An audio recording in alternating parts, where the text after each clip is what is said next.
Hello everyone, कैसे हो आप सभी लोग। आई होप आप बहुत अच्छे होंगे और अच्छे से तैयारी भी चल रही होगी। सो आज हम करने वाले हैं जनरल अवेयरनेस का मॉक टेस्ट नंबर 3।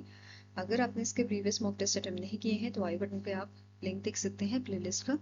यहाँ पे मैंने प्लेलिस्ट का लिंक ऐड कर दिया है, आपको मिल जाएगा। एंड इस लेक्चर की पीडीएफ के लिए आप हमारा कमेंट सेक्शन चेक कर सकते हैं, पिन कमेंट में आपको लिंक मिल जाएगा। So let's begin with the session. पहला आपका क्वेश्चन है, the ministry of consumer affairs, food and public distribution has introduce voluntary hallmarking for silver jewelry and articles featuring a digital hallmarking unique identification system to ensure purity verification and quality assurance for consumer protection। आपने ये हमेशा देखा होगा, gold jewellery होता है, ठीक है, gold jewellery जो आपका होता है, ज्वेलरी या ज्वेलरी कुछ भी बोल लो, ठीक है। तो उसमें आपने हमेशा नोट किया होगा, जब भी आपके पेरेंट्स ने कुछ गोल्ड खरीदा होगा तो वो जो आपका हॉलमार्क होता है उसे देखे बिना ज्वेलरी नहीं लेते हैं, ठीक है। वो चीज़ मैंडेटरी है, वो देखते ही हैं, राइट। ऐसा ही अब आपकी जो मार्किंग है, हॉल मार्किंग, वो सिल्वर ज्वेलरी के लिए भी आपकी लाई गई है। वैसे तो बीआईएस ने अक्टूबर 2005 में आपकी वॉलंटरली हॉल मार्किंग जो है सिल्वर ज्वेलरी के लिए वो इंट्रोड्यूस की थी, ठीक है। अभी डिजिटल फॉर्म में इसको लाया गया है, बेसिकली कि आप डिजिटली अपने जो आपका सिल्वर ज्वेलरी जो है उसके बारे में आप डिटेल देख सकते हैं, ठीक है। ऑनलाइन ये आप देख सकते हो। और ये चीज़ कब से आपकी इफेक्ट में आई है, तो आंसर हो जाएगा option number B, that is 1 सितंबर 2025 से इसे आपका लागू कर दिया गया है। यहाँ पे एक चीज नोट करनी है, वॉलेंट्री है, मैंडेटरी नहीं किया गया है, सिर्फ वॉलेंट्री है, ठीक है। अगर हम बात कर रहे हैं इंडिया की, तो इंडिया में कौन कौन से प्रोडक्ट आपके जो हैं हॉलमार्क में आ जाते हैं हॉल मार्किंग के लिए। तो गोल्ड प्रोडक्ट्स आपके जो हैं, मतलब गोल्ड ज्वेलरी एंड आर्टिफैक्ट्स जो हैं वो इसमें आपका शामिल होता है, and silver jewellery and articles जो हैं, ठीक है।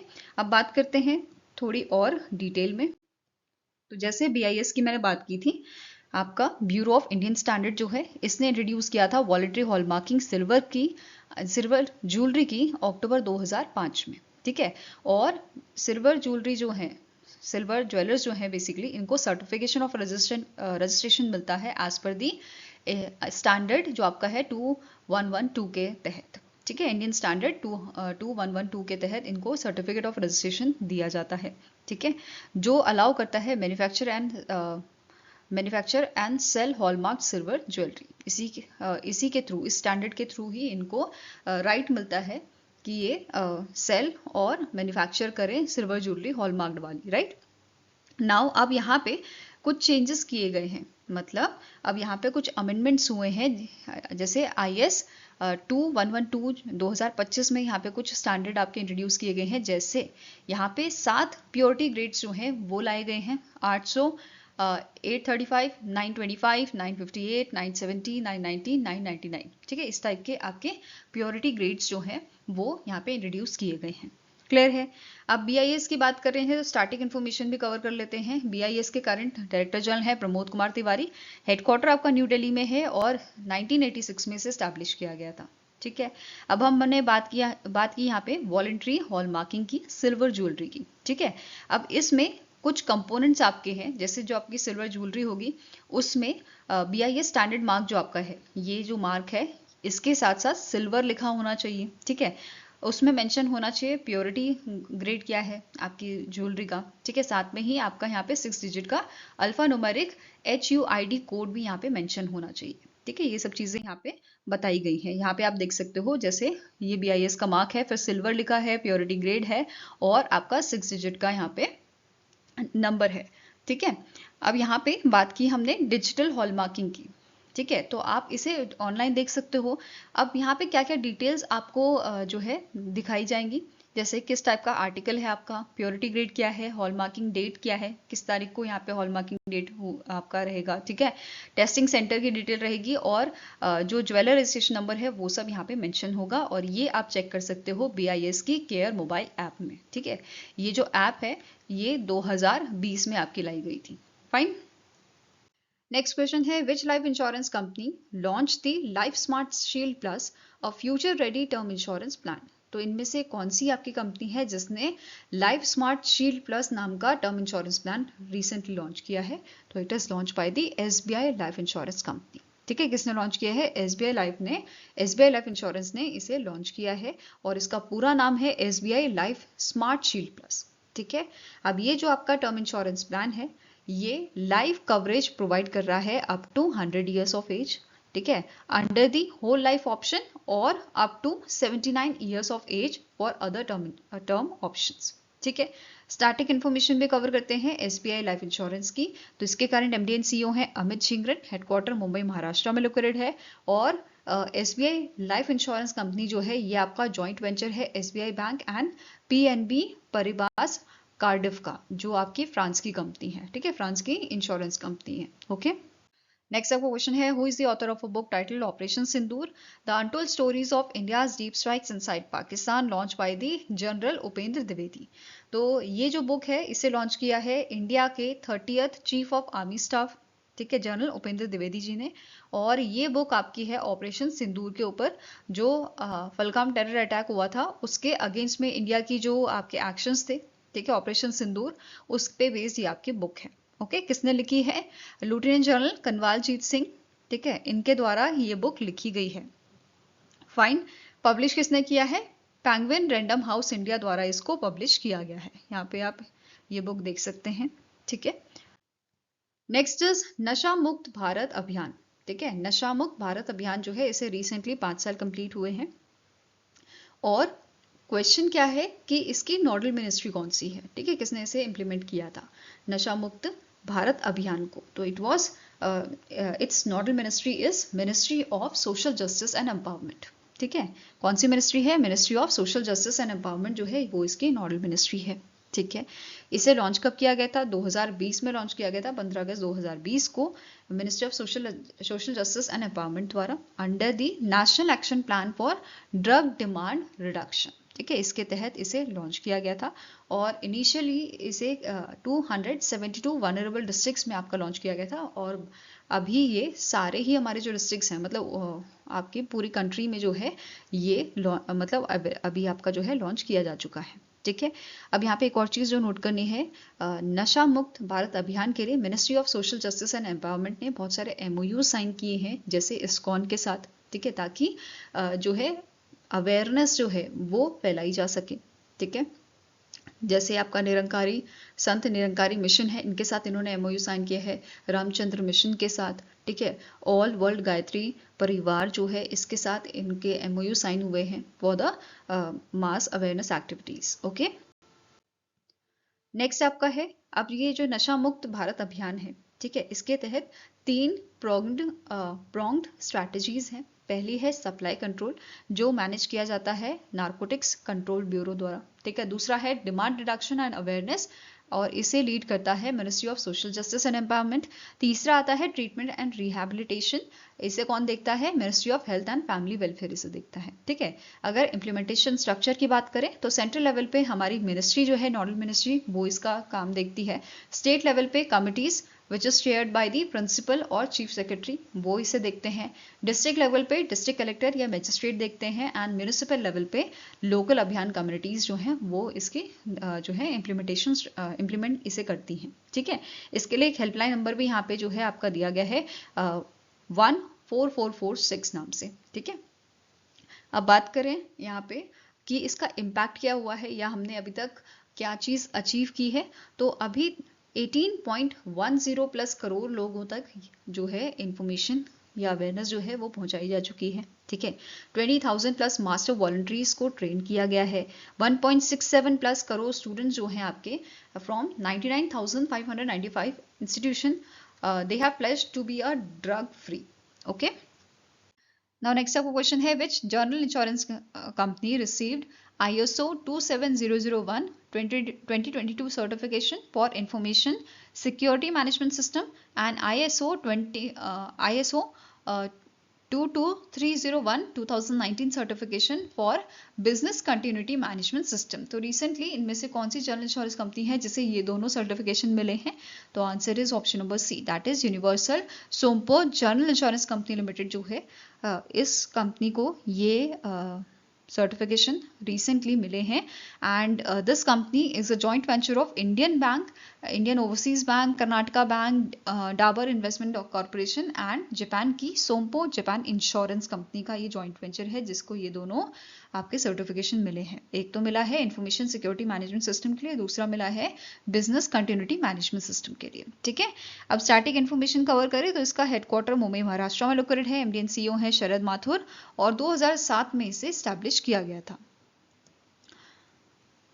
Now next up question है, which of the pharmaceutical company sign a framework agreement for a joint venture with the government of Zambia to set up pharmaceutical manufacturing facility in Zambia? तो recently अभी जो Akums drug and pharmaceutical limited है, इस organisation ने, इस company ने government of Zambia के साथ अग्रीमेंट साइन किया है, फ्रेमवर्क अग्रीमेंट, ताकि जाम्बिया में फार्मास्यूटिकल मैन्युफैक्चरिंग फैसिलिटी आपकी सेटअप की जा सके। ठीक है, अब ये जो जॉइंट वेंचर है गवर्नमेंट ऑफ जाम्बिया एंड इस फार्मास्यूटिकल कंपनी का, इसकी शेयर होल्डिंग की बात करें तो जाम्बिया के गवर्नमेंट का 49% का शेयर होल्डिंग रहेगा और इस इंडियन फार्मास्यूटिकल कंपनी का 51% का रहेगा। एंड ये जॉइंट वेंचर स्टैब्लिश करेगा pharmaceutical manufacturing facility by December 2025। ठीक है, और इसका कॉस्ट आपका रहेगा $50 मिलियन का आने वाले 2 सालों के लिए। ठीक है, 2026 और 27 के लिए। Now next question है, which Indian oil refinery company is first to receive the ISCC CORSIA certification for producing sustainable aviation fuel? ठीक है, तो रिसेंटली आपकी जो इंडियन ऑयल कॉरपोरेशन लिमिटेड है, ठीक है, कौन सी ऑर्गेनाइजेशन है? It is Indian oil corporation. इनको आपका एक सर्टिफिकेशन रिसीव हुआ है जो international sustainability and carbon certification है under the scheme carbon offsetting and reduction scheme for international aviation. तो ये सर्टिफिकेशन आपका दिया गया है इंडियन ऑयल कॉरपोरेशन लिमिटेड को। ये सर्टिफिकेशन क्यों दिया जाता है? ये सर्टिफिकेशन इंश्योर करता है जो सस्टेनेबल एविएशन फ्यूल है, ठीक है, जो बनाया जा रहा है इस कंपनी द्वारा, ये क्लीन है, ट्रेसेबल है एंड इको फ्रेंडली है। ठीक है, तो ये चीज़ें ये सर्टिफिकेशन ये चीज़ें बताती है। ठीक है, और ये सर्टिफिकेशन मिला है इंडियन ऑयल कॉरपोरेशन को। किसने दिया है? कॉन्टेक्ना द्वारा, जो आपकी इंटरनेशनल सर्टिफाइंग एजेंसी है, उनके द्वारा ये सर्टिफिकेशन मिला है इंडियन ऑयल कॉरपोरेशन को। Next is which organisation sign a MOU with VO Chidambaram port authority to establish a green hydrogen fuelling station at VOC port, जो आपका टूटीकोरिन में है। ठीक है, तो आंसर क्या हो जाएगा? That is NTPC green energy limited, जो NTPC की सब्सिडरी है। इसने अभी MOU साइन किया है VO चिदम्बरम पोर्ट अथॉरिटी के साथ। किस चीज के लिए ये MOU साइन हुआ है? ताकि ये स्टैब्लिश करे ग्रीन हाइड्रोजन फ्यूलिंग स्टेशन को। ठीक है, अब जो NGEL है ये डिप्लॉय करेगी hydrogen based internal combustion engine trucks को इस पोर्ट पे। फाइन, सिग्नेटरीज की बात करें तो किशोर कुमार होता, जो चीफ जनरल मैनेजर है NTPC से, एंड A गणेशन, जो चीफ मैकेनिकल इंजीनियर है आपके VO चिदम्बरम पोर्ट अथॉरिटी से, उनके बीच में ये अग्रीमेंट आपका साइन हुआ था। ठीक है, इसी के साथ आपका जो ये VO चिदम्बरम पोर्ट अथॉरिटी है या पोर्ट जो है, ये आपका पहला इंडिया का पोर्ट बन जाता है with a green hydrogen fuelling station. ठीक है, नेक्स्ट आपका क्वेश्चन है, what is the name of a world's first tri service all women circumnavigation sailing expedition flag off from the Mumbai in 2025? तो हमारे जो डिफेंस मिनिस्टर है राजनाथ सिंह, इन्होंने flag of किया है पहला tri service all women circumnavigation sailing expedition को, जिसका नाम है समुद्र प्रदक्षिणा। ठीक है, क्या नाम है इसका? समुद्र प्रदक्षिणा नाम है। इसकी ड्यूरेशन आपकी 9 महीने की रहेगी, सितंबर 2025 से मई 2026 तक इसकी ड्यूरेशन रहेगी। एंड ये आपका गेटवे ऑफ इंडिया से आपका वर्चुअली फ्लैग ऑफ किया गया था हमारे डिफेंस मिनिस्टर द्वारा। ठीक है, अब ये जो सेलिंग एक्सपेडिशन है, ये हमारे मतलब जो सारे लॉन्गिट्यूड्स हैं, इक्वेटर है, इन सबको पास करता हुआ कवर करेगा ओवर 21,600 नॉटिकल माइल्स। एंड ये वापस इंडिया में आएगा आपका 2026 में, मई 2026 में। ठीक है, और वेसल का नाम यहाँ पे पूछा जा सकता है, तो इंडियन आर्मी सेलिंग वेसल आपका है त्रिवेणी। ठीक है, जिसपे ये आपका सेल कर रहे हैं। फाइन, नाउ अब यहाँ पे समुद्र प्रदक्षिणा जो है, इसमें 10 विमेंस का क्रू है। ठीक है, जिसमें 5 इंडियन आर्मी से हैं, 1 इंडियन नेवी से हैं और 4 आपके इंडियन एयरफोर्स से हैं। अब ये आपके 4 पोर्ट कॉल्स यहाँ पे रहेगी इसकी। ठीक है, फ्री मेंटले जो ऑस्ट्रेलिया का है, ऐसे ही न्यूजीलैंड, कनाडा और साउथ अफ्रीका का केप टाउन, यहाँ पे इनके पोर्ट कॉल रहेगी। साथ में ही इसे लीड कौन कर रहा है, इस सेलिंग एक्सपीडिशन को इसे लीड कर रहे हैं लेफ्टिनेंट कर्नल अनुजा वरुदकर, और डेप्यूटी लीडर यहाँ पे आपके हैं स्क्वाड्रन लीडर श्रद्धा पी राजू। ठीक है, इसके अलावा यहाँ पे इनका मेन एम क्या रहेगा, इनकी बेसिकली पार्टनरशिप है नेशनल इंस्टीट्यूट ऑफ ओशनोलॉजी के साथ, और इनके साथ मिलके ये स्टडी करेंगे माइक्रोप्लास्टिक के बारे में, ओशन लाइफ के बारे में और मरीन हेल्थ के बारे में। ठीक है, मरीन हेल्थ अवेयरनेस से रिलेटेड चीजें यहाँ पे रिसर्च बेसिकली इसके ऊपर यहाँ पे रहेगी इनकी। ठीक है, नाउ अब पहला नाविका सागर परिक्रमा जो है ये कब हुआ था, इसके बारे में पूछा सकता है। तो ये 2017-18 में हुआ था, एंड इसमें सेलिंग वेसल था आपका इंडियन नेवी शिप वेसल आपका त्रायनी में हुआ था। और दूसरा वाला जो आपका हुआ था नाविका सागर परिक्रमा सेकंड, ये 2024-25 में हुआ था, एंड इसमें भी सेम वेसल आपका यूज किया गया था। नेक्स्ट आपका क्वेश्चन है, Amazon India acquired which company for $200 million to expand its digital lending business in India? तो Amazon India ने एक्वायर किया है Axio को। Axio जो आपका एक NBFC था, ठीक है, बेंगलुरु बेस्ड NBFC था, जिसको Amazon India ने एक्वायर किया है एक्सपैंड करने के लिए इनका डिजिटल लेंडिंग बिजनेस इंडिया में। ठीक है, अब Axio जो है इसका पुराना नाम जो है वो पूछा जा सकता है, which is capital float. Next question है, the Tamil Nadu government launch the Anbu Karnagal scheme to help orphan and single parent children. What is the financial assistance provided under the scheme? तो recently जो आपके CM है तमिलनाडु के M.K. Stalin, उनके द्वारा एक scheme launch की गई है अनबू करनागल। ठीक है, इस स्कीम के तहत जो ऐसे बच्चे हैं, ऑर्फन बच्चे हैं या सिंगल पेरेंट वाले बच्चे हैं, उनको 2000 रुपीज़ यहाँ पे प्रोवाइड किया जाएगा जब तक उनकी स्कूलिंग ख़त्म नहीं हो जाती, और until the 18 age of 18। Okay, जब तक वो 18 साल के नहीं हो जाते। राइट नाउ अब यहाँ पे इसके अलावा और क्या चीज़ें मेंशन की गई हैं, जो आपके बेनिफिशरीज होंगे, जो बेसिकली बच्चे होंगे जिन्होंने कंप्लीट किया है इनका क्लास 12th, इनको सपोर्ट प्रोवाइड किया जाएगा टू परस्यू कॉलेज एजुकेशन और अ स्किल डेवलपमेंट। ठीक है, इसी के साथ 1340 स्टूडेंट्स जिनके दोनों ही पेरेंट्स नहीं है, ठीक है, माँ बाप जिनके दोनों नहीं है, and they secured admission to the higher education institution will receive laptops. तो 1340 स्टूडेंट्स को यहाँ पे लैपटॉप जो है प्रोवाइड किया जाएगा, ऐसे बच्चे जिनके दोनों ही पेरेंट्स जो है नहीं है। राइट, नेक्स्ट क्वेश्चन है, which company has been officially named as a new jersey sponsor of the Indian cricket team until 2027? तो रिसेंटली ड्रीम 11 से कॉन्ट्रैक्ट जो है टर्मिनेट किया गया है। अब नया कॉन्ट्रैक्ट दिया गया है आपके अपोलो टायर्स को। ठीक है, अपोलो टायर्स हमारे इंडियन टीम्स के जो है स्पॉन्सर अब रहेंगे, ऑफिशियल स्पॉन्सर रहेंगे। ठीक है, अब ये इनके साथ टाई अप क्यों जो है खत्म हुआ है, बिकॉज गवर्नमेंट ऑफ इंडिया ने बैन किया है on the online gaming and betting platform.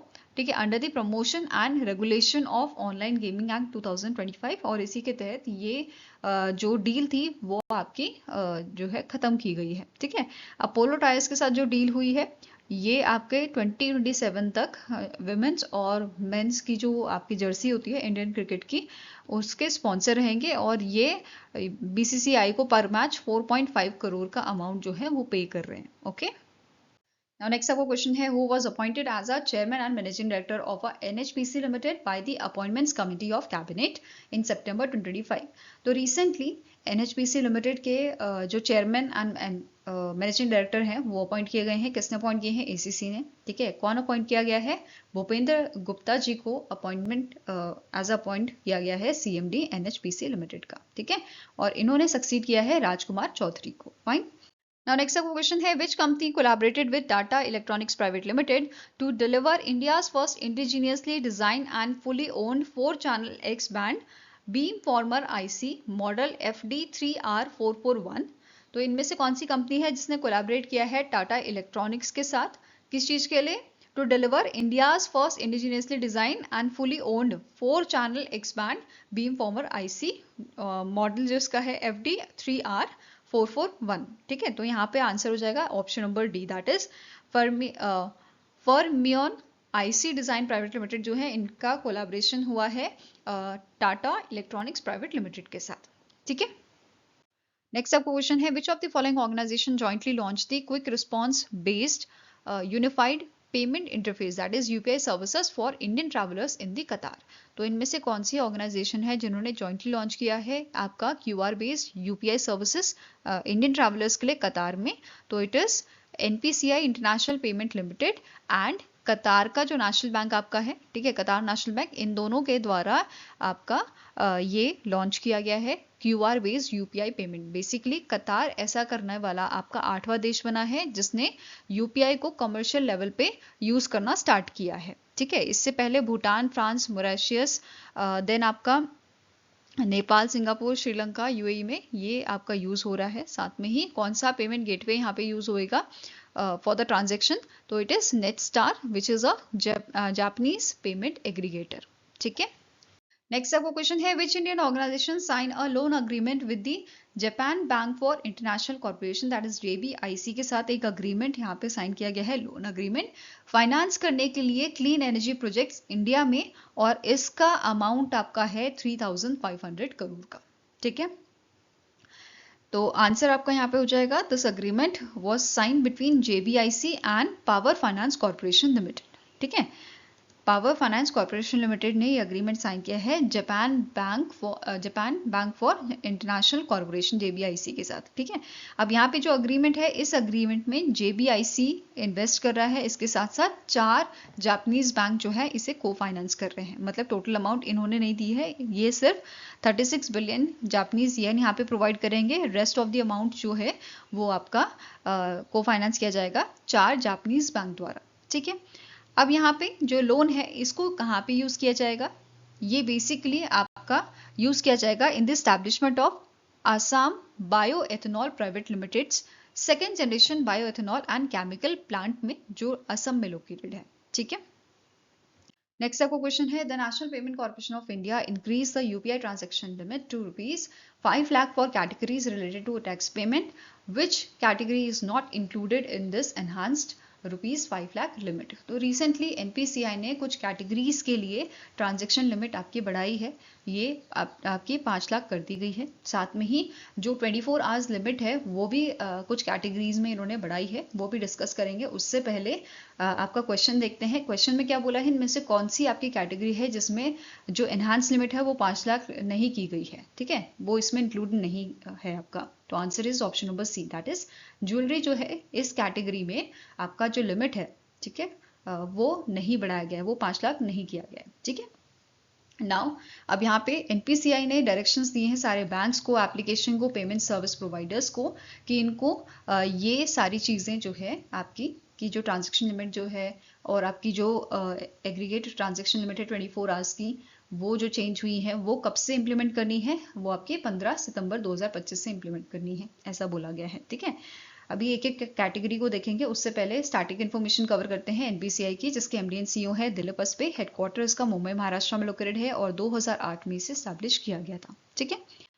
Now बात करते हैं एक एक कैटेगरी की, जैसे आपकी कैपिटल मार्केट जो है, ठीक है, कैपिटल मार्केट की कैटेगरी, इसका ओल्ड ट्रांजैक्शन लिमिट 2 लाख था, अब इंक्रीज करके 5 लाख कर दिया गया है, ठीक है।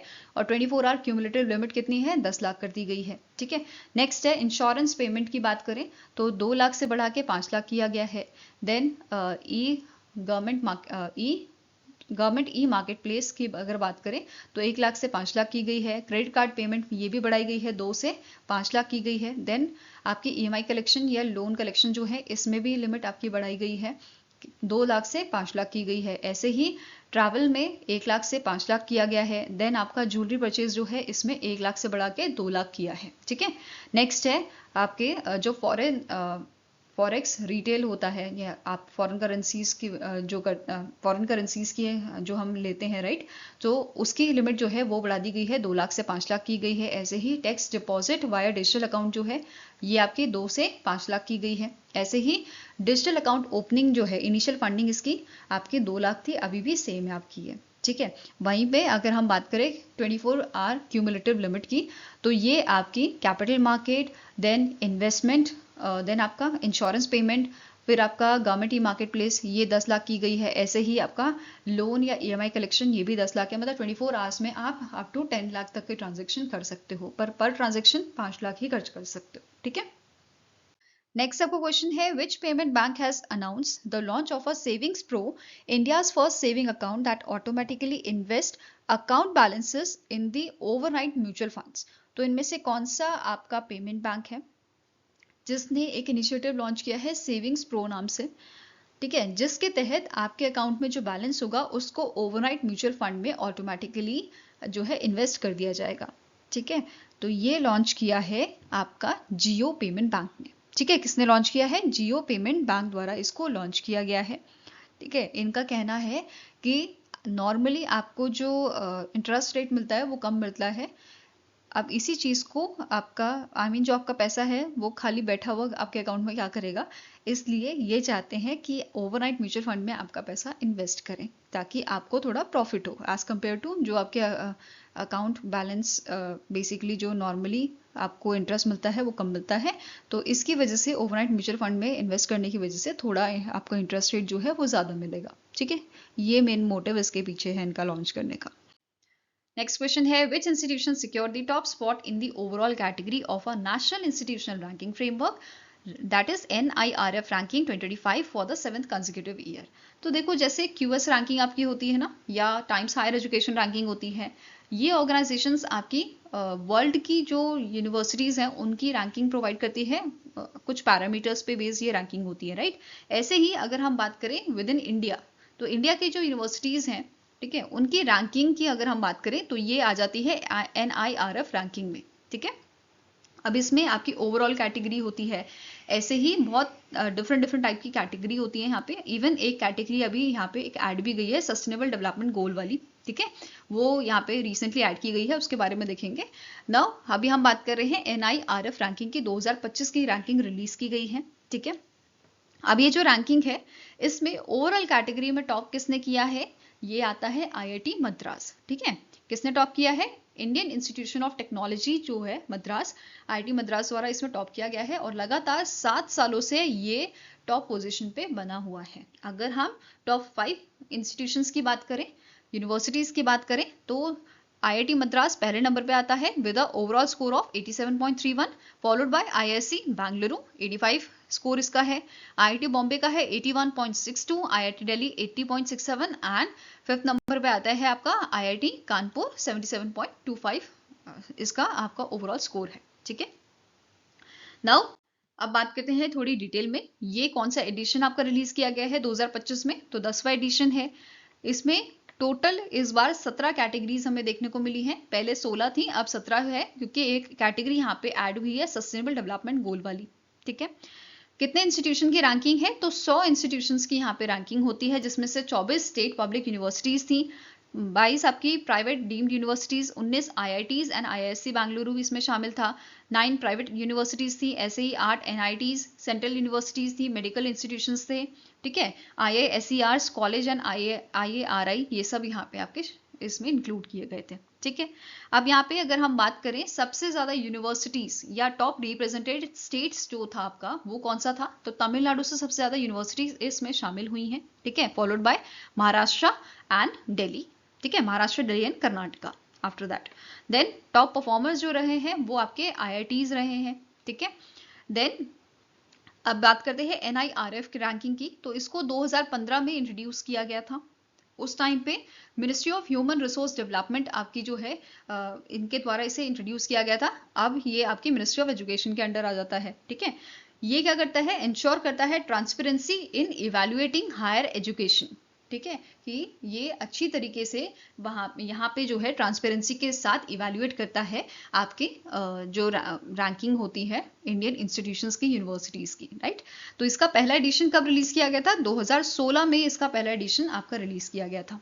फाइन, नाउ कौन कौन सी कैटेगरीज ये आती हैं? तो ओवरऑल एक हो गई universities, college, research institution, engineering, management, agriculture and allied sector, architecture and planning, law, dental, medical, pharmacy, innovation, open university, skill university, then आपका आता है state public university sustainable development goals. तो ये सारी आपकी कैटेगरीज हैं जिनके बेसिस पे यहाँ पे अलग अलग इंस्टीट्यूशन यूनिवर्सिटीज जो हैं उनकी रैंकिंग दी गई है। ठीक है, आप यहाँ पे टॉप 5 जो इंस्टीट्यूशन है उनकी रैंकिंग मैंने ऐड कर दी है। जैसे यूनिवर्सिटी में IISc बेंगलुरु ने टॉप किया है, देन जवाहरलाल नेहरू यूनिवर्सिटी आपकी थी सेकेंड नंबर पे, then Manipal academy of higher education third पे, जामिया महिला इस्लामिया जो यूनिवर्सिटी है ये आपकी चौथे नंबर पे थी, पांचवे पे थी यूनिवर्सिटी ऑफ दिल्ली DU जो है। ठीक है, कॉलेज में बात करें तो हिंदू कॉलेज पहले नंबर पे था, then Miranda house, Hans Raj college, followed by Kirori Mal college, then St Stephen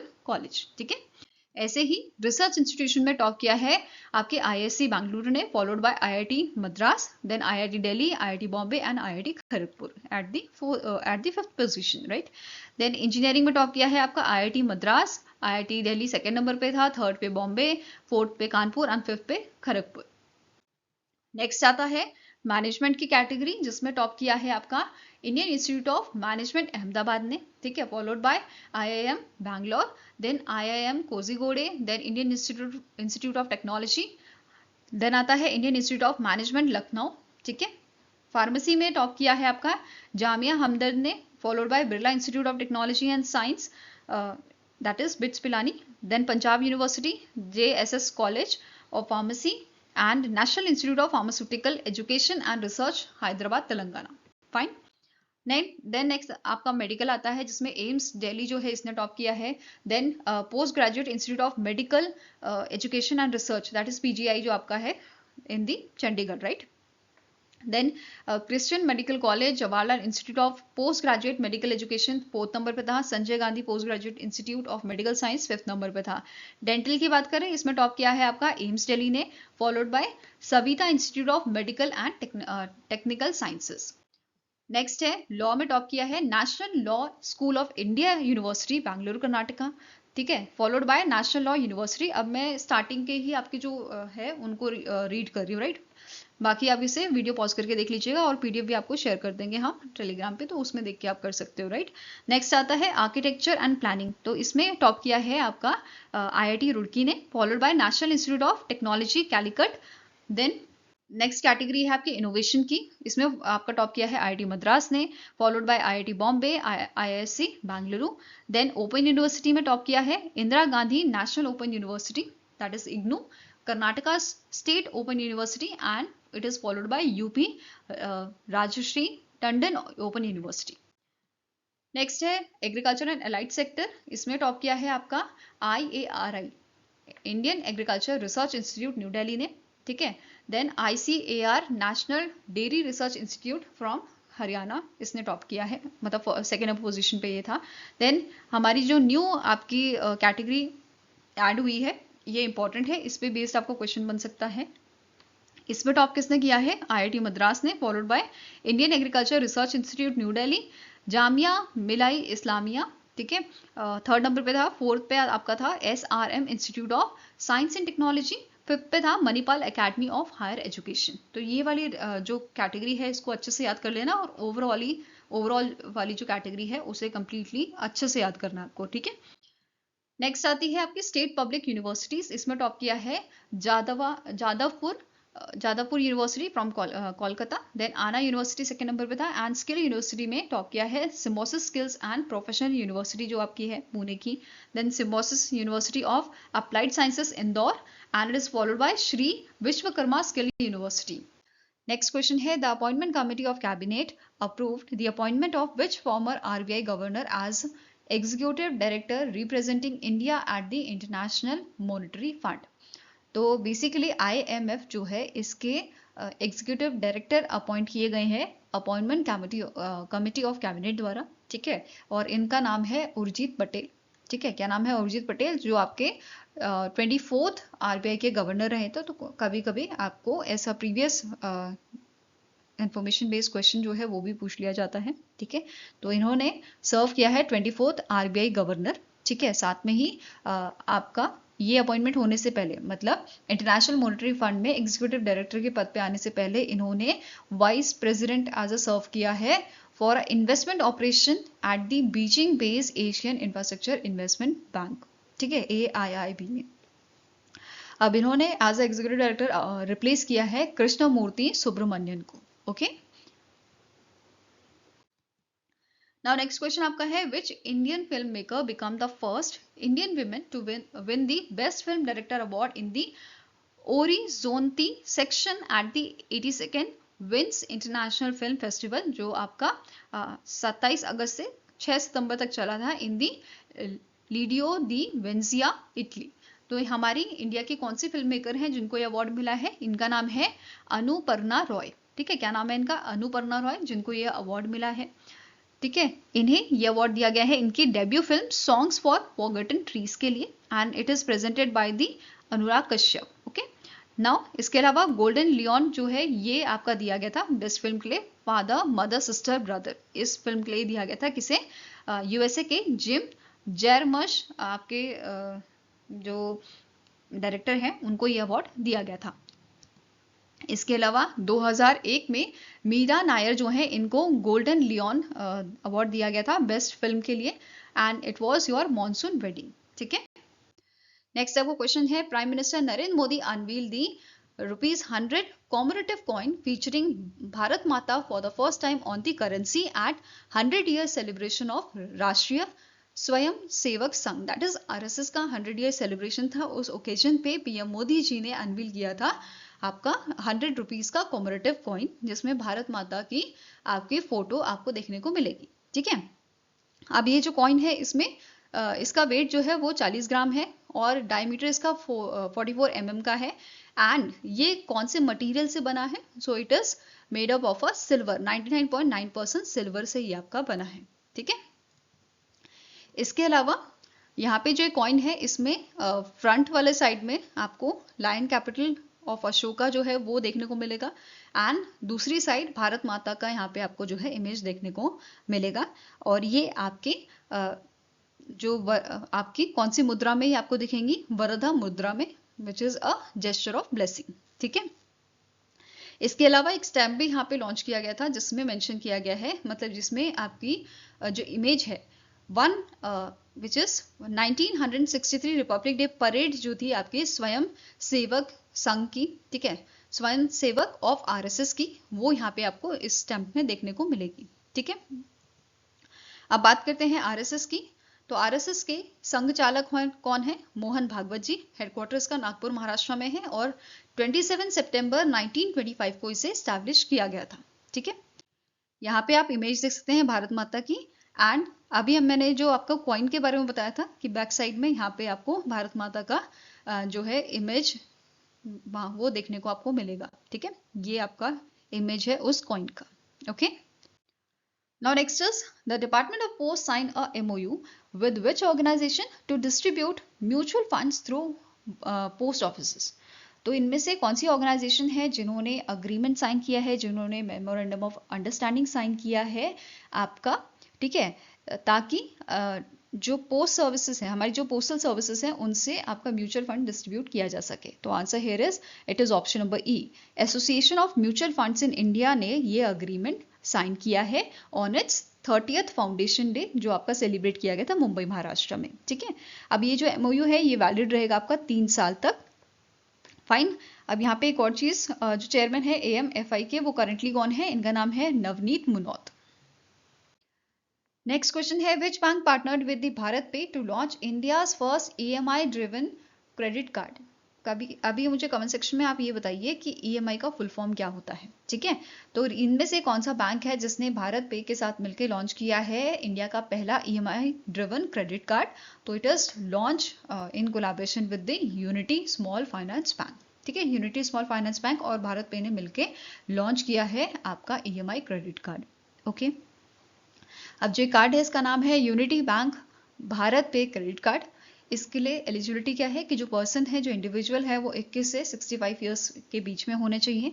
इनके मिनिमम एनुअल इनकम अगर सैलरीड इंडिविजुअल है तो 2.5 लाख होनी चाहिए, और अगर सेल्फ एम्प्लॉयड है तो 5 लाख होनी चाहिए। ठीक है, और यहाँ पे एक और पॉइंट क्या बोला गया है कि जो मंथली अनपेड स्पेंड्स हैं अबव ₹1000, ये ऑटोमेटिकली कन्वर्ट हो जाएंगे आपके EMI में।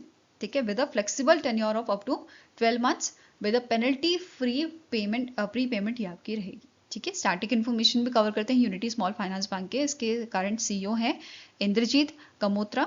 हेडक्वार्टर मुंबई महाराष्ट्र में लोकेटेड है और इसे 2021 में आपका स्टैब्लिश किया गया था। ओके, नाउ नेक्स्ट क्वेश्चन है, the ministry of skill development and entrepreneurship recently increase the monthly apprenticeship stipends.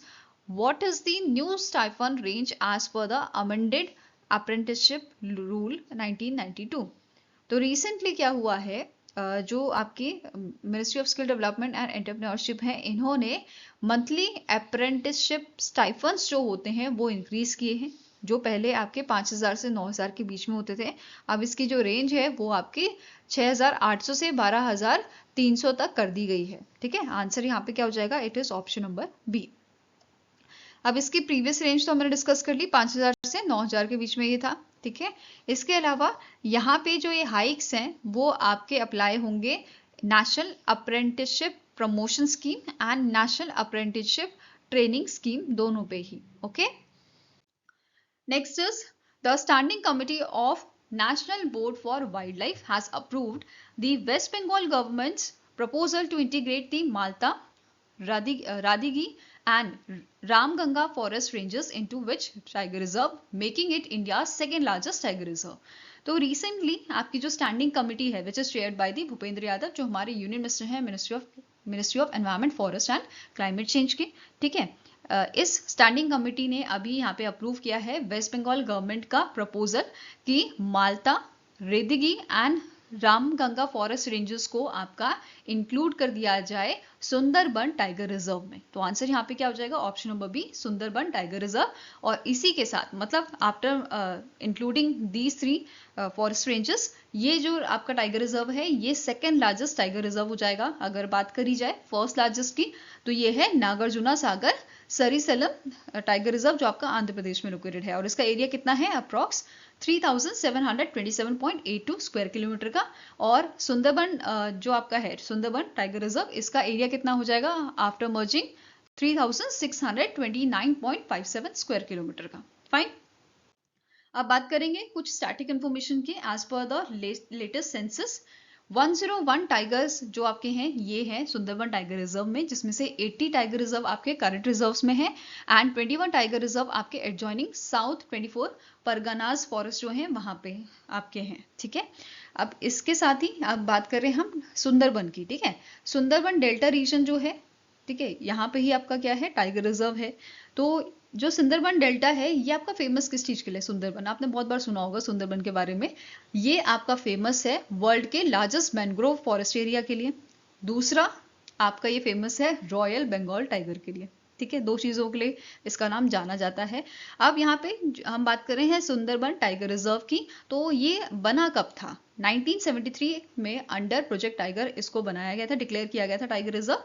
And UNESCO world heritage site ये आपका बना था 1987 में, और यूनेस्को बायोस्फीयर रिजर्व ये आपका 1989 में बना था। तो कुछ स्टैटिक इन्फॉर्मेशन है, कभी कभार पूछ ली जाती हैं, तो इसके लिए मैंने यहाँ पे मेंशन कर दिया। Right, now next is which airline recently become the 4th Indian carrier to join the international air transport association.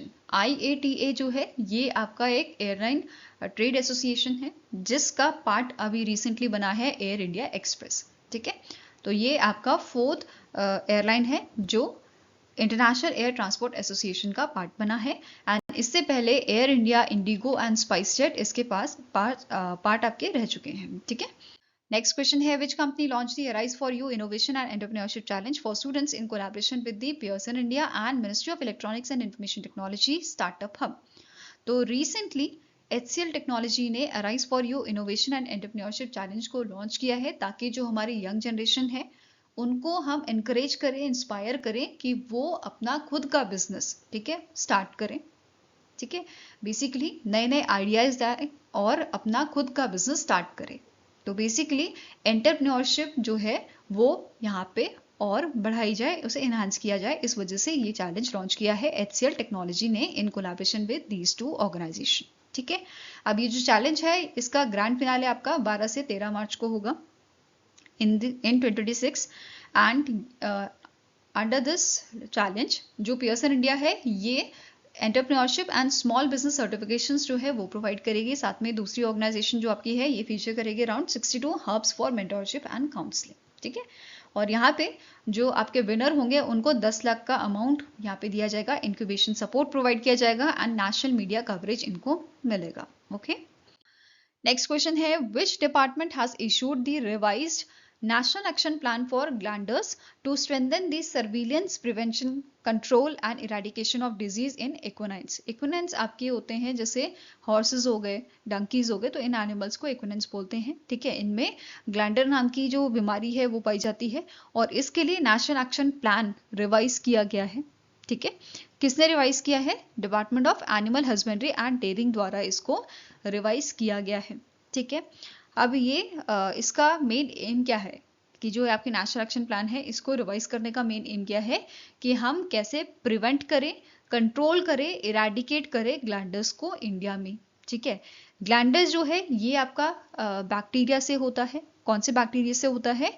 बुरखोल्टीरिया Maili bacteria जो है इससे ग्लैंडर डिजीज आपकी होती है। किसमें होती है? हॉर्सेस में, डंकीज में यह देखी जाती है, पाई जाती है, ठीक है। अब जो नेशनल एक्शन प्लान आपका रिवाइज किया गया है, इनिशियली कब लॉन्च किया गया था इसको? आपका 2019 में ये लॉन्च किया गया था, 26 जुलाई 2019 को इसे लॉन्च किया गया था। अब इसे रिवाइज किया है department of animal husbandry and dairying ने, ठीक है। क्या क्या रिवीजन हुए देखते हैं। जैसे इन्फेक्टेड जोन की बात करें तो ये पहले आपका 5 किलोमीटर का होता था, ठीक है। अब इसे कम करके 2 किलोमीटर का कर दिया गया है। ऐसे ही सर्विलेंस एरिया आपका 5 से 25 किलोमीटर का होता था, उसे अब घटा के 2 से 10 किलोमीटर कर दिया गया है। मूवमेंट एंड टेस्टिंग रिस्ट्रिक्शन जो है वो आपकी पहले 25 किलोमीटर के दायरे में होती थी, अब ये 10 किलोमीटर कर दी गई है। मतलब कि जो एरिया आपका है वो छोटा कर दिया गया है, ठीक है। देन यहाँ पे सर्विलियंस मेजर्स जो हैं वो आपके देखते हैं। जैसे यहाँ पे टेस्टिंग जो है वो आपके मैंडेटरी की गई है, ठीक है, एनिमल्स की एंडेमिक रीजन्स में और हाई रिस्क एरियाज में। साथ में ही यहाँ पे क्या बोला है? To use a advance lab diagnostic, ठीक है। देन आपके जो क्वारंटीन एंड मूवमेंट रूल्स हैं उनको थोड़ा आपका जो है रिस्ट्रिक्ट कर दिया गया है, मतलब यहाँ पे थोड़ा स्ट्रिक्ट कर दिया गया है उसे, ठीक है। साथ में ही यहाँ पे क्या बोला है कि अगर हमारे जो एनिमल्स हैं, जैसे हम स्पोर्ट्स में घोड़ों की जो दौड़ होती है, राइट, तो उसमें पार्टिसिपेट करते हैं घोड़े, ठीक है, या रिलीजियस यात्रा में जो है पार्टिसिपेट करते हैं, तो ऐसी जगहों पे जहाँ पे फेयर्स या रिलीजियस यात्रा में इनको यूज किया जा रहा है, in that case mandatory health certificate इनको यहाँ पे देना होगा अगर ये वहाँ पे पार्टिसिपेट कर रहे हैं, ठीक है। अब यहाँ पे ये जो चीज चेंजेस की गई हैं ये इम्प्लीमेंट कौन करेगा? State government, veterinary universities, ICAR institutes इसे जॉइंटली इम्प्लीमेंट करेंगे और इसका जो देखने का काम होगा, ओवरसी करने का क्या काम ढंग से हो रहा है कि नहीं, ये department of animal husbandry and dairying करेगा, ठीक है। नाउ यहाँ पे स्टैंडर्ड ऑपरेटिंग प्रोसीजर इंट्रोड्यूस किए गए हैं। फिर जो ट्रेनिंग एंड कैपेसिटी बिल्डिंग की बात करें तो यहाँ पे क्या बोला है? स्पेशलाइज ट्रेनिंग कराई जाएगी वेटरन्स को, पैरा वेटरन्स को एंड फील्ड स्टाफ को। और फोकस एरिया आपका डिजीज डिटेक्शन होगा, बायोसेफ्टी होगा एंड रिपोर्टिंग होगा, ठीक है। साथ में ही ये अवेयरनेस कैंपेन्स यहाँ पे करेंगे, ठीक है। इसके अलावा लेबोरेटरी सपोर्ट की बात करें तो स्ट्रॉन्ग कोलैबोरेशन यहाँ पे की जाएगी ICAR national research centre of equines के साथ, जो हिसार हरियाणा में लोकेटेड है, for advance diagnostic and epidemiological studies के लिए। फाइन, नाउ अब क्वेश्चन पे आते हैं कि इनमें से कौन सा स्टेटमेंट आपका करेक्ट है रिगार्डिंग दी प्रधानमंत्री जनधन योजना, ठीक है, जिसको 11 साल कंप्लीट हुए हैं। तो पहला स्टेटमेंट कह रहा है number of Jan Dhan account has increase from 14.72 crore in 2015 to over 56.16 crore, ठीक है।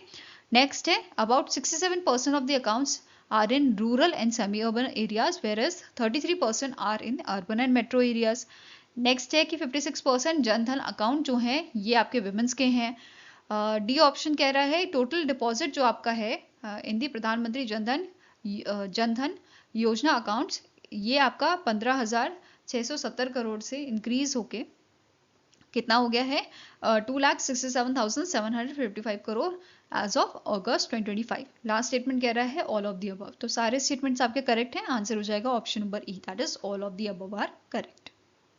नेक्स्ट क्वेश्चन है which state government has launch Mukhyamantri Mahila Rozgar Yojana to empower women by providing financial assistant to help them start their own business. तो इनमें से कौन सा स्टेट गवर्नमेंट है जिसने स्टार्ट किया है मुख्यमंत्री महिला रोजगार योजना को, ताकि जो विमेन्स हैं वो अपना नया बिजनेस जो है वो स्टार्ट कर सके अपनी चॉइस का। ओके, तो answer here is it is launch by the Bihar government. ठीक है, इस स्कीम को लॉन्च किया है बिहार गवर्नमेंट ने। इसे इम्प्लीमेंट कौन करेगा? Rural development department of Bihar and it is supported by urban development and housing department of Bihar. Okay, initially यहाँ पे 10,000 का जो है फाइनेंशियल असिस्टेंट प्रोवाइड किया जाएगा एक विमेन को, मतलब पर फैमिली एक विमेन को 10,000 का अमाउंट यहाँ पे दिया जाएगा जो नॉन रिपेबल होगा। ठीक है, आफ्टर 6 मंथ उनकी जो परफॉर्मेंस रहेगी उनके बिजनेस की, उसके बेसिस पे इनको फर्दर 2 लाख तक का अमाउंट दिया जा सकता है। ठीक है, एडिशनल ग्रांट इनको मिल सकता है 2 लाख तक का अंडर दिस मुख्यमंत्री महिला रोजगार योजना। क्लियर है? नाउ नेक्स्ट आपका क्वेश्चन है, recently in September the Andhra Pradesh government launch a new universal health insurance scheme by merging Ayushman Bharat Pradhan Jan Arogya Yojana and Dr. NTR Vaidya Seva Trust under the hybrid model. According to this initiative, what is the maximum insurance coverage amount provided to the families living below the poverty line? तो recently अभी यहाँ पे Andhra Pradesh government द्वारा launch किया गया है universal health insurance scheme, जिसमें आपका जो बिलो पॉवर्टी लाइन वाले फैमिलीज होंगे उनको कवरेज दिया जाएगा अप टू 25 लाख तक का। ठीक है, एंड जो आपके अबव बिलो पॉवर्टी वाले होंगे उनको आपका कवरेज मिलेगा अप टू 5 लाख का। ठीक है, और ये जो स्कीम है ये इशू करेगी, ठीक है, जो स्कीम है ये इशू करेगी request for proposal to the insurance companies for implementation. Okay, अब यहाँ पे हम बात करेंगे स्कीम की।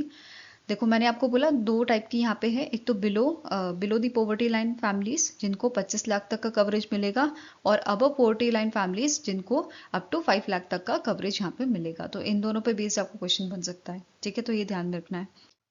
नेक्स्ट बात करते हैं कुछ अदर प्रोजेक्ट जो आंध्र प्रदेश गवर्नमेंट द्वारा अप्रूव किए गए हैं। जैसे इन्होंने अप्रूव किया है 10 न्यू मेडिकल कॉलेजेस। ठीक है, बेसिकली 10 नए मेडिकल कॉलेजेस आपके जो है स्टैब्लिश किए जाएंगे अदोनी, मदनापल्ली, मार्कापुरम, पेंगोड़ा, पालाकोलू, अमलापुरम, नरसीपत्तनम, बापातल्ला एंड पार्वतीपुरम, इन जगहों पे ये आपके स्टैब्लिश किए जाएंगे। और इनका जो सेशन है बेसिकली ये आपके स्टार्ट होंगे 2027-28 एकेडमिक सेशन से। ठीक है, एडमिशंस यहाँ पे स्टार्ट होंगे। इसके अलावा यहाँ पे जो आंध्र प्रदेश गवर्नमेंट है उन्होंने अप्रूव किया है land pooling for Mangalagiri gold cluster, support करने के लिए लोकल गोल्डस्मिथ को। इसके अलावा कुछ की प्रोजेक्ट्स इन्होंने क्लियर किए हैं, including 856 crore incentives to establish India's largest printed circuit board plant जो आपका आंध्र प्रदेश में रहेगा। इसके अलावा रिन्यूएबल एनर्जी प्रोजेक्ट्स इन्होंने अप्रूव किए हैं। देन ड्रिंकिंग वाटर स्कीम्स जो है अंडर द जल जीवन मिशन वो भी यहाँ पे अप्रूव की गई थी। ठीक है, नाउ नेक्स्ट आपका क्वेश्चन है which country won the 10th SAFF under 17 mains football championship 2025। तो इनमें से कौन सी कंट्री है जिसने आपका 10th एडिशन जीता है SAFF under 17 mains football championship 2025 का? तो it is won by India, और इंडिया ने यहाँ पे डिफीट किया था बांग्लादेश को। ओके, नाउ अब ये जो आपकी चैंपियनशिप थी इसमें कौन कौन सी कंट्री ने पार्टिसिपेट किया था? बांग्लादेश ने किया था, भूटान, इंडिया, मालदीव्स, नेपाल, पाकिस्तान एंड श्रीलंका द्वारा इसमें पार्टिसिपेट किया गया था। ठीक है, अब बात करते हैं अवार्ड्स की। तो फेयर प्ले अवार्ड दिया गया था इंडिया को। हाईएस्ट गोल स्कोरर आपके थे Mohammad Abdul from Pakistan. Most valuable player आपके थे Najmul Huda Faizal. Then best goalkeeper Mohammad Alif Rahman Imtiaz. ठीक है, नेक्स्ट आते हैं प्लेयर ऑफ द फाइनल, ये आपका दिया गया था एहसान हबीब रिदवान को from Bangladesh. Okay, now next आपका क्वेश्चन है the department of economic affairs under the Ministry of Finance has announced that the interest rate of a small saving schemes will remain unchanged for the Q3 of financial year 2026. What was the current rate of interest on Sukanya Samriddhi Yojana? तो recently आपका announce किया गया था कि जो department of economic affairs है इन्होंने announce किया था जो स्मॉल सेविंग स्कीम्स हैं, जैसे आपके किसान विकास पत्र हो गया, सुकन्या समृद्धि स्कीम हो गया, ठीक है, सीनियर सिटीजन वाली जो स्कीम हो गई आपकी, तो इन सब का जो रेट ऑफ इंटरेस्ट है वो सेम रहेगा Q3 ऑफ फाइनेंशियल ईयर 2026 के लिए। दैट मीन्स 1 अक्टूबर से ये 31 दिसंबर तक जो रेट्स हैं वो आपके जैसे पहले चले आ रहे थे वही चलेंगे। ठीक है, अभी यहाँ पे क्वेश्चन क्या है, सुकन्या समृद्धि स्कीम जो है आपकी, इसके रेट ऑफ इंटरेस्ट कितना चल रहा है, तो इट इज 8.2%।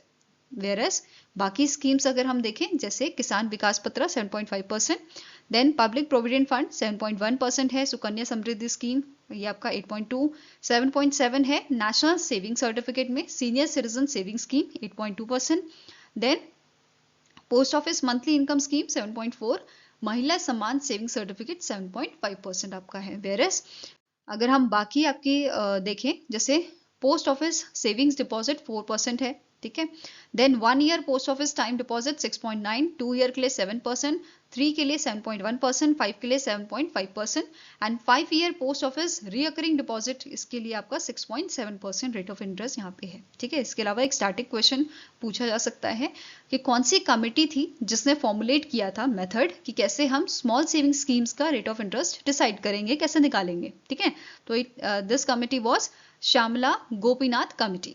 ठीक है,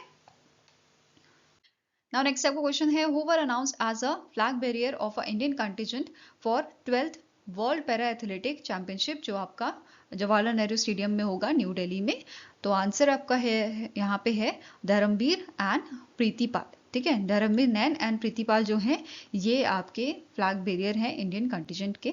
अब बात करें आपके वर्ल्ड पैरा एथलेटिक चैंपियनशिप की, तो ये आपकी 27 सितंबर से 5 अक्टूबर तक चलेगी, जवाहरलाल नेहरू स्टेडियम में ये होगा और इसके ऑर्गेनाइजर आपके हैं पैरालंपिक कमेटी ऑफ इंडिया। ठीक है, ब्रांड एम्बेसडर कौन है, कंगना रनौत है। नाउ अब यहाँ पे बात करते हैं धर्मवीर नयन की। ये पैरा एथलीट हैं जो बेसिकली compete करते हैं क्लब थ्रो और डिस्कस थ्रो में। वहीं पे प्रीतिपाल जो है ये आपके पैरा एथलीट हैं, ट्रैक एंड फील्ड दोनों में ये आपके जो है पार्टिसिपेट करती हैं। ओके, नेक्स्ट क्वेश्चन है, as per the national annual report and index on women safety 2025, that is NARI 2025, which is released by National Commission for Women, which of the following cities is among the top scorer for being the safest for women? तो recently आपकी एक report और national annual report and index जो है वो जारी किया गया है विमेन सेफ्टी के ऊपर, जिसमें सबसे सेफेस्ट सिटी मानी गई है कोहिमा। ठीक है, किसको सबसे सेफेस्ट सिटी माना गया है, it is your Kohima with a score of 82.9%। वहीं पे अगर हम बाकी सिटीज की बात करें जो सेफेस्ट कैटेगरी में आपकी रखी गई हैं, सेकंड नंबर पे आती है विशाखापट्टनम, थर्ड पे है भुवनेश्वर, देन फोर्थ पे आइजवाल आता है और फिफ्थ पे आता है गैंगटॉक। ठीक है, अभी बात करेंगे हम लीस्ट सेफेस्ट सिटी की। ठीक है, उससे पहले थोड़ा आपकी इंफॉर्मेशन देख लेते हैं, स्टैटिक इंफॉर्मेशन, दैट इज कि this index was released by the national commission for women. इसके चेयरपर्सन है विजया राहतकर, हेडक्वार्टर न्यू दिल्ली में लोकेटेड है और 1992 में इसे स्टैब्लिश किया गया था। ठीक है, अगर बात करें नेशनल स्कोर की, तो इंडिया का स्कोर है इन दी सेफ्टी स्कोर जो बात कर रहे हैं हम विमेन सेफ्टी का, ये 65% है। ठीक है, अब ये जो national annual report and index है ऑन विमेन सेफ्टी, इसमें 4 कैटेगरीज हैं आपकी, जैसे much above, above, below and much below, benchmark के लिए रखी गई हैं। ठीक है, अब हमने बोला था लीस्ट सेफेस्ट सिटी की बात करेंगे, तो पहले नंबर पे आता है रांची, ये आपकी लीस्ट सेफेस्ट सिटी है विद अ स्कोर ऑफ 56.3%। ठीक है, followed bye Srinagar, Kolkata, new Delhi and Faridabad. Now next is, which country was elected as a chairman of Executive Board of Asia Pacific Institute for Broadcasting Development during the 23rd AIBD General Conference? तो ये जो conference है, इस conference के दौरान India को as a chairman of executive board of Asia Pacific Institute for Broadcasting Development आपका select किया गया है। ठीक है, तो answer here is option number A, that is India. Okay, साथ में ही नोट करना है, इंडिया ने इससे पहले 2016 में भी एज अ चेयरमैन यहाँ पे जो है इस पोजीशन पे सर्व किया है। ठीक है, इसके अलावा जो 23rd कॉन्फ्रेंस आपकी थी, इसका थीम क्या था, media for people, peace and prosperity. Okay, and from India it is chaired by the Gaurav Dwivedi, जो CEO है आपके प्रसार भारती के। Fine, now next question is, which player was named the professional footballer association player of the year for 2024-2025? तो इनमें से कौन से player हैं जिनको PFA player of the year आपका दिया गया है? तो इट इज योर मोहम्मद सलाह। ठीक है, answer here is option number D. वहीं पे अब स्टैटिक इन्फॉर्मेशन भी कवर कर लेते हैं पीएफए की। इसके सीईओ हैं आपके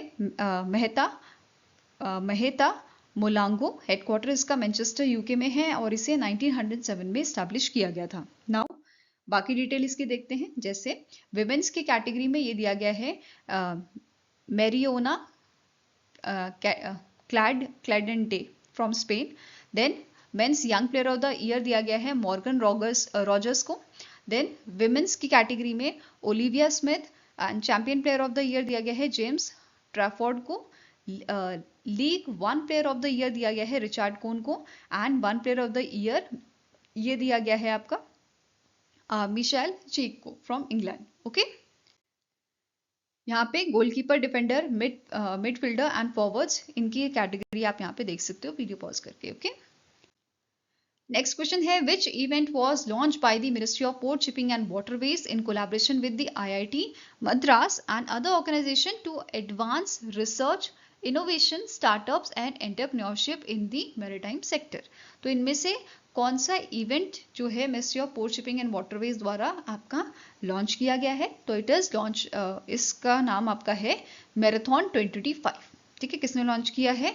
ministry of port shipping and waterways द्वारा लॉन्च किया गया है इन collaboration with the IIT Madras. Okay, अब यहाँ पे इसके लिए एप्लीकेशन विंडो जो आपकी ओपन है वो 25 अगस्त से 29 सितंबर तक ओपन रहेगी और हैकेथन डेट्स आपकी 16 से 18 अक्टूबर तक की हैं। अब इसमें जो स्टार्टअप आपका जीतेगा उसकी प्राइज मनी की यहाँ पे या फंडिंग की बात कर लेते हैं तो 10 लाख रुपए यहाँ पे दिया जाएगा स्टार्टअप्स को for proof of concept. Then 60 lakh दिया जाएगा for seed funding and 1 crore दिया जाएगा for the tech pilot grant. Okay, now next is which Indian state recently signed a 3 MOUs with IIT Madras, National Institute of Water Sports Goa and Light of Buddha Dharma Foundation International to boost heritage conservation, adventure tourism and Buddhist pilgrimage tourism। तो recently जो आपका Orissa state है, Orissa state ने आपका agreement sign किया है IIT Madras के साथ, ठीक है, national institute of water sports Goa के साथ एंड बिहार की light of Buddha Dharma foundation international के साथ। ठीक है, किस चीज के लिए?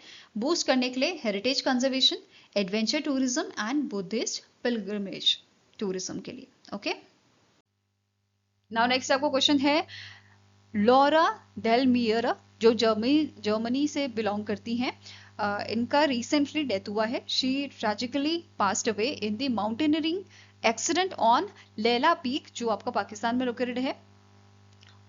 Was a champion in which sport? तो ये कौन से स्पोर्ट की चैंपियन है? तो ये आपकी बैथलॉन की चैंपियन थी। ठीक है, जिनका रिसेंटली अभी ये जो है ये परफॉर्म करते हुए ही इनका डेथ हो गया है। ठीक है, 31 ईयर्स की ये थी and she belongs from the Germany and she is the first women biathlete जिन्होंने 5 गोल्ड मेडल जीते थे आपके वर्ल्ड चैंपियनशिप में जो 2017 में हुई थी and she also von a 2 gold and 1 bronze medal at the 2018 winter Olympics जो आपका साउथ कोरिया में हुआ था। ठीक है, नेक्स्ट क्वेश्चन है the investor education and protection fund authority IEPFA जो है इन्होंने लॉन्च किया है 100-day nation wide campaign named सक्षम निवेशक इन जुलाई 2025। What is the primary objective of this campaign? तो अभी यहाँ पे IEPFA द्वारा 100-day कैंपेन लॉन्च किया गया है। इस कैंपेन का नाम आपका पूछा जा सकता है सक्षम निवेशक, इसका नाम है। ठीक है, इसे लॉन्च किया गया है ताकि प्रमोट किया जा सके या हेल्प किया जा सके स्टेक जो शेयर होल्डर हैं उनको टू क्लेम अनक्लेम्ड डिविडेंड्स।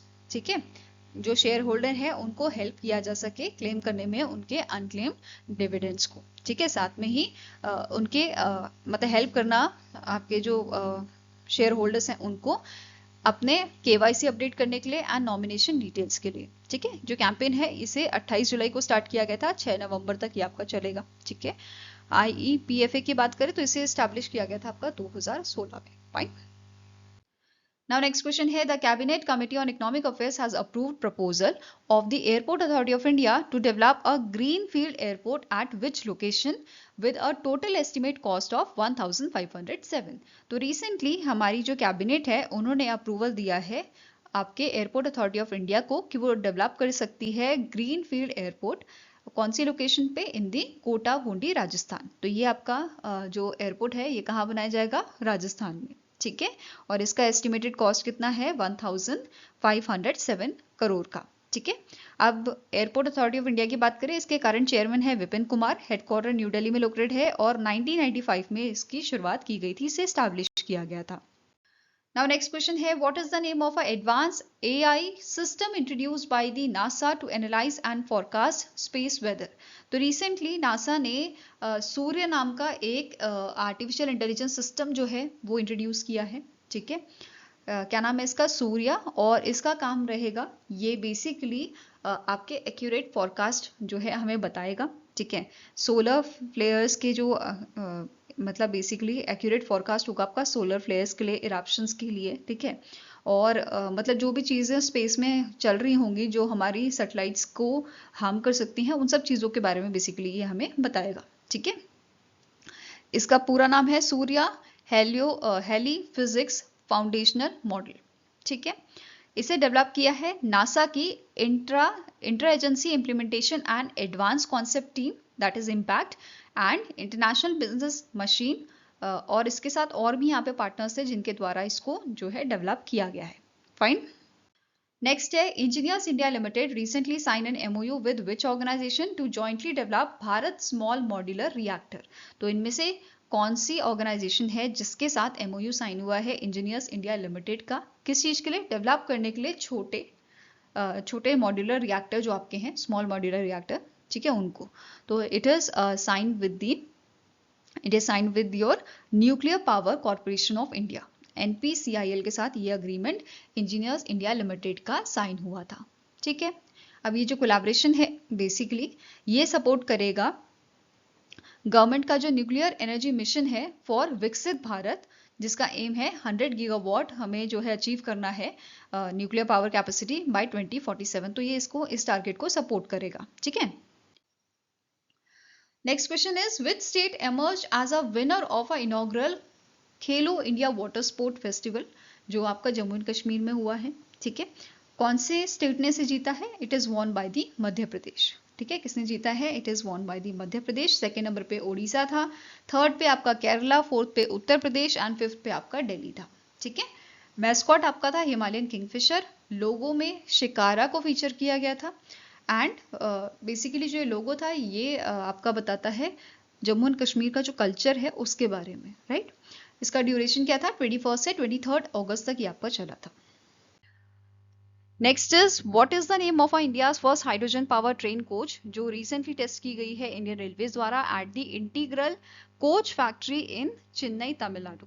तो इनमें से कौन सा आपका क्या नाम है इस इंडिया के पहले हाइड्रोजन पावर्ड ट्रेन कोच का? तो इसका नाम रखा गया है ड्राइविंग पावर कार, ठीक है। क्या नाम रखा गया है? Driving power car. अब हाइड्रोजन ट्रेन प्रोजेक्ट जो है यहाँ पे बताया गया है इसकी पावर है 1200 हॉर्स पावर, ठीक है। हाइड्रोजन पावर ट्रेन ये है।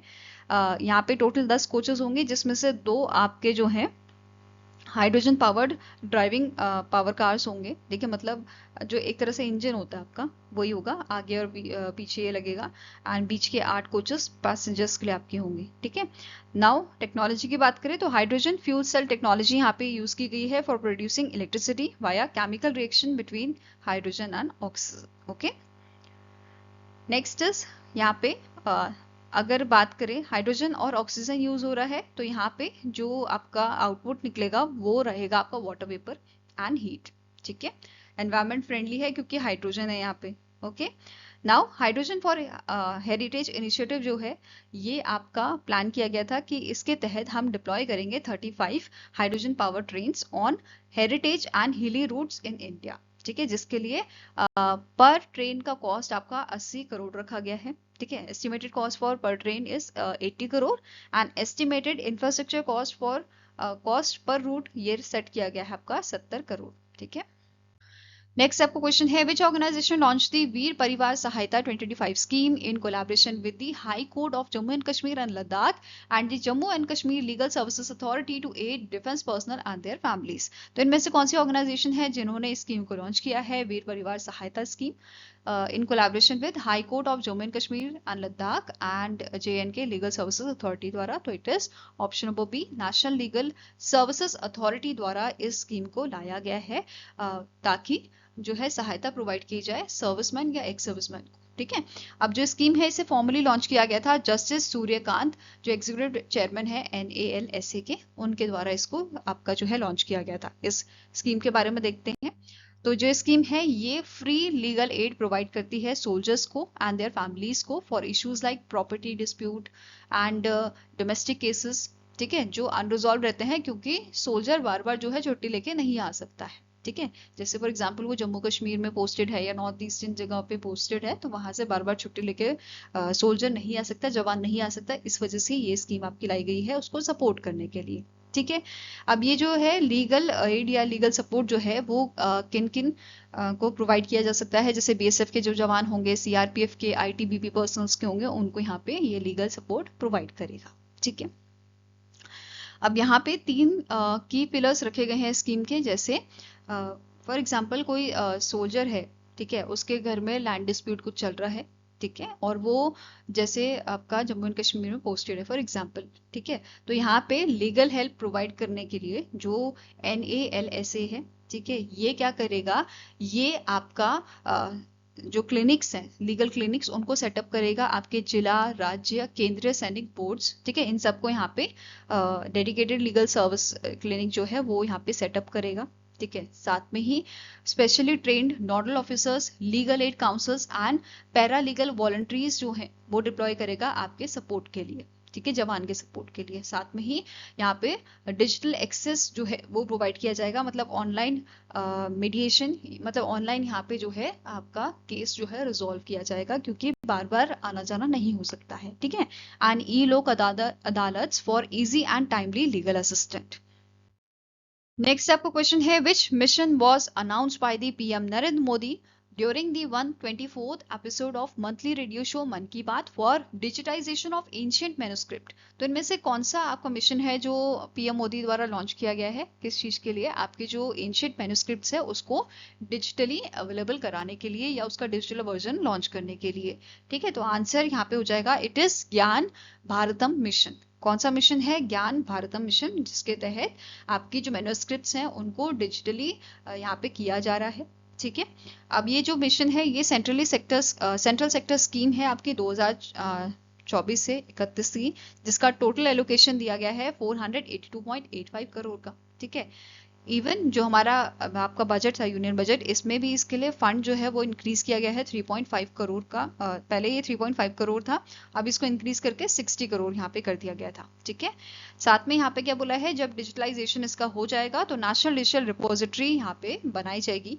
ठीक है, और ये मैन्युस्क्रिप्ट्स आपके स्टूडेंट्स या जो टीचर्स हैं वर्ल्ड वाइड उनको आपके अवेलेबल करा दिए जाएंगे। ठीक है, नाउ नेक्स्ट क्वेश्चन है, इन जुलाई 2025 which two global financial institution did LIC sign a $1 billion forward rate agreement to hedge against falling interest rates and stabilize long term return? तो recently LIC ने $1 billion का जो है फॉरवर्ड रेट अग्रीमेंट साइन किया है आपकी USA की firm के साथ, USA के ऑर्गेनाइजेशन के साथ। एक तो आपका है JP Morgan Chase and company, दूसरा है बैंक ऑफ अमेरिका कॉर्पोरेशन। तो इनके साथ ये अग्रीमेंट इन्होंने साइन किया है। फॉरवर्ड रेट अग्रीमेंट आपका फाइनेंशियल कॉन्ट्रैक्ट होता है जहां पे एक पार्टी अग्री करती है कि जो है वो बाय करेगी दूसरी पार्टी के bond at a fixed rate. ठीक है, और यहाँ पे फ्यूचर डेट में बात होती है, जैसे कि अगर एक बार डिसाइड हो गया कि इंटरेस्ट रेट जो है वो 5% रहेगा तो 5% ही रहेगा, चाहे आपके जो रेट ऑफ इंटरेस्ट है वो भले मार्केट में घट रहा हो या बढ़ रहा हो। ठीक है, नाउ नेक्स्ट आपका क्वेश्चन है, according to the United Nations state of food security and nutrition in world, that is SOFI 2025 रिपोर्ट, released during the second United Nations Food System Summit stockable. Which of the following statement is correct? तो पहला statement यहाँ पे बोल रहा है, जो ये आपकी रिपोर्ट जारी की गई थी, इसकी थीम थी addressing high food price inflation for food security and nutrition. Next statement कह रहा है, in 2024 8.2% of world's population was affected by hunger, down from 8.5% in 2023. तो आपका हंगर से बहुत लोग इफेक्ट हुए थे. आपकी लगभग 8.2% जो पॉपुलेशन है वर्ल्ड की, वो इफेक्ट हुई थी आपकी हंगर से, ठीक है, भूख से. नेक्स्ट है, India had highest rate of child wasting in 2024 with a 18.7% children under the age 5 are affected. ठीक है. नेक्स्ट है, over 172 million people in India were undernourished in 2024, a drop from 243 million in 2006. तो 2026 के comparison में यहाँ पे 2006 की comparison में यहाँ पे बात की जा रही है. 2006 में कितने लोग यहाँ पे अंडर नरिश थे? 243 मिलियन, और अब ये घट के 172 मिलियन से ज्यादा हो गया है. ठीक है. लास्ट स्टेटमेंट क्या बोल रहा है? सारे स्टेटमेंट्स आपके करेक्ट हैं. All of the above are correct. तो answer is option number E. ठीक है, सारे स्टेटमेंट्स यहाँ पे करेक्ट हैं. इसके अलावा कुछ और आपके पॉइंट्स की बात करते हैं. जैसे जो ये एनुअल रिपोर्ट है, इसे प्रिपेयर किया गया था आपका FAO द्वारा, international fund for agriculture development. ठीक है. नेक्स्ट है UNICEF, world food programme and WHO. इन सब ने मिलकर इसे बनाया है, प्रिपेयर किया है. अब बात करें अगर इंडिया की, तो यहाँ पे कुछ स्पेसिफिक पॉइंट थे रिलेटेड टू इंडिया. जैसे बात की जा रही है विमेंस के एनीमिया की, मतलब विमेंस में ज़्यादातर एनीमिया की शिकायत रहती है. तो इसी से रिलेटेड पॉइंट है आपका, over 50% of Indian women age 15 to 49 suffer from anemia, rising from 50.1% in 2012 to 53.7% in 2023. तो 2023 में ये परसेंटेज आपका बढ़ा है. मतलब ज़्यादातर मतलब विमेंस को जो एनीमिया की प्रॉब्लम है ये बढ़ी है. ठीक है, एज कम्पेयर टू 2012. नेक्स्ट बोल रहा है, अगर हम बात करें ग्लोबल रैंकिंग की, इंडिया जो है एनीमिया के टर्म में इंडिया रैंक करता है 4th नंबर पे. ठीक है, 4th हाईएस्ट कंट्री है जहाँ पे एनीमिया का जो रेट है वो हाई है. ठीक है, after Gabon, Mali and Mauritania. Next है अंडर नरिश पीपल. तो अभी हमने बात की अंडर नरिश पीपल इंडिया में 172 से ज़्यादा है, 172 मिलियन से ज़्यादा है. ठीक है, और अगर हम ग्लोबल रैंकिंग की बात करें तो इंडिया जो है 48th नंबर पे लाई करता है in terms of under nourish people. ठीक है, and 7th in Asia. Next है हेल्दी डाइट अफोर्डेबिलिटी की बात करें तो 42.9% ऑफ इंडियाज पॉपुलेशन जो है it can not afford healthy diet. ठीक है, ऐसा इस रिपोर्ट में मेंशन किया गया था. और जो कॉस्ट है आपकी हेल्दी डाइट की, ये बढ़ गई है. ठीक है, $2.77 से ये आपका पर पर्सन पर डे 2017 की यहाँ पे बात बताई जा रही है कॉस्ट. अभी ये 2024 में कितना हो गया है? $4.07 ये आपका हो गया पर डे का, पर पर्सन का. ठीक है, आई होप गाइस आपको ये वीडियो पसंद आया हो. पसंद आया तो लाइक एंड शेयर जरूर कीजिएगा, और हमारे साथ जुड़ने के लिए हमारे चैनल को सब्सक्राइब कीजिएगा. अगर आपके कोई सजेशन है तो आप हमें मेल कर सकते हो benchmarkstudy007@gmail.com पे, या फिर आप हमें कमेंट सेक्शन में भी लिख सकते हैं. सो मिलेंगे इसे नेक्स्ट वीडियो के साथ. Till then take care, have a nice day and all the best for your preparations.